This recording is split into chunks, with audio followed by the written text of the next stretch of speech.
All right, we got Connor here with Dr. Q. How long you been with McDermott today? Yeah, I'm an ambassador at McDermott. There's about 50 ambassadors at McDermott. I use their cues. They're tremendous. McDermott is probably one of the top companies in the world because of their service and their selections. I can attest to that. I broke my jump brake cue a week ago, and they got it back to me literally yesterday before the tournament. I've got a Karen cue with them. I've had cues all my life from McDermott. So you can't go find any company that's going to be much better than them. They're awesome. Yeah, Greg Knight is the owner of them now, and they're doing a great job. Yeah, I like them a lot. What do you think, McDermott? Good. Okay, there you go. We got a diddle to that. All right, you got at least 30 artistic pool titles, 12 world titles, right? Yeah, that's right. He's in the BCA Hall of Fame. Yep. And considered the founding father of modern artistic pool. Yeah, Did you know that? Artistic pool, that's trick shots and so much more. There's 8 disciplines like gymnastics. Artistic pool is an umbrella word. Like if you look at gymnastics, you got parallel bars and rings and pommel horse and everything, right? Well, artistic pool is an umbrella word for trick shots. Only as one discipline. There's 7 other disciplines: special arts, draw, follow, bank kick, stroke, jump, and masse. So it's a much more expanded field. I know, like personally, I learned a ton from your CSI videos. I got a bunch of them, yeah. That's a really good series if you guys want to check those out. Yep. I've also got 80 on the APA, which are awesome. Yeah, seen those, seen some of those. Another 100 for the APA. Another 100? Another 100. Are they all out, or they're putting them out? They're putting them out over time. I did them back in August, and most of them are into the right brain training of the game, the mental game, because most players don't ever work on their mental game. They only have hundreds of balls, and they don't understand how to take care of the mental game, and they're in the matches and stuff. So I'm teaching most of those are about mentals, and they're training sessions for the mental part of the game. All right, so I know you're a big supporter of junior pool, hence our buddy here. Oh, yeah. What is your number one advice to a junior player? Well, the number one advice is never to gamble. That's the first thing, because the gambling will destroy your life and your game.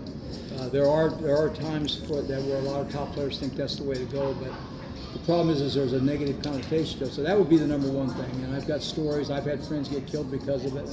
So that'd be my first recommendation. I know some people think that it's a good way to put a little pressure on yourself, but I think tournaments are probably a better option. If you can't put pressure on yourself by just playing your best buddy, then you ain't ever going to get your pressure. That's a farce. And players use that as their gamblers. I'll tell you that because they're gamblers to begin with. So the second thing is you have to have, of course, high quality mechanics, your fundamentals. You have to have a good understanding of the angular game, the banking, kicking, and all of the things that require. I teach the diamond system. There's 40 systems I teach. So you have to have a good grasp of that. And of course, then but above everything else, and it has to do more or less with the gambling side, is you have to have a heart for the game. There's 3 games I teach. The game of the heart, number 1. And what that involves is not taking advantage of your opponent. It's loving your opponent and thanking them for being there to play against you, okay? Mm-hmm. And whether you win or lose, it's not about the winning on paper, it's about the winning right here. If you win in your heart, nobody's ever beat me in 30 years. You knew that, didn't you? Did I ever tell you that? No. Let me tell you why I've never lost, okay? You all can listen to this. Let's say you beat me on paper, but I win in my heart because I'm still alive and breathing. Yeah. Okay, that means it's a tie, right? However, I just found out I won by winning in my heart and losing on paper. You know how I do that? Well, I found it the scissors cuts paper. Right? Doesn't scissors cut paper, rock, paper, scissors? Sure does. I win twice. Once with scissors and once with my heart. So you lost even when you won on paper. How do you like those? That's the thing about pool. You can play your best game ever and still end up losing. Yeah, the reason most players, they win on paper their whole life. I've had dozens of titles. Is they end up getting confused. They think it's the paper score, and they don't realize that they're still breathing. You know, it's a. Yep. And I'm not being critical of winning. Winning's great, but playing the game's better than winning, and being able to love the game's the best of everything. I couldn't agree more.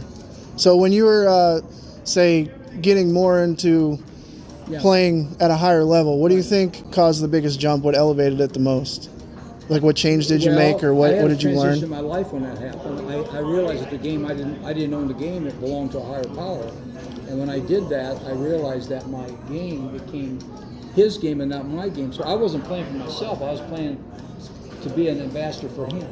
And when I did that, my game went right to the top because he was the one playing and not me. I was just going through the motions. And that's what took me to the top, was him playing through me instead of me doing it on my own. game? It had to do with the spiritual thing. It's spiritual. What is the best advice you ever received from somebody? To have the joy in the game again, to lighten up in my striving to win all the time, because I thought winning was on paper again.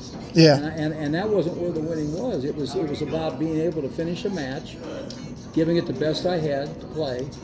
And if I didn't win, I found out that most of the time I was winning in the losing. Now what that means is, if you take a look at Colonel Sanders had this special chicken they called a special recipe. And they told him one time, they said, well, you were a failure. You failed like 99 times. He said, no, every failure was a success in disguise, because they taught him that how to go to the next level. So I don't ever miss. A miss to me is a make in disguise. A loss is a win in disguise. And any type of failure is a success in disguise. So that's what I do. The best advice is no matter what you do, good or bad on the table, you have to look at it from a standpoint that if you got a flat tire, you still got 3 good ones. And if you start thinking that way, you'll play better.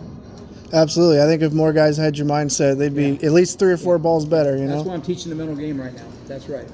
Well, I appreciate your time. Thanks, You're Dr. welcome. Q. It was a joy. And play skillfully with a shout of joy, okay?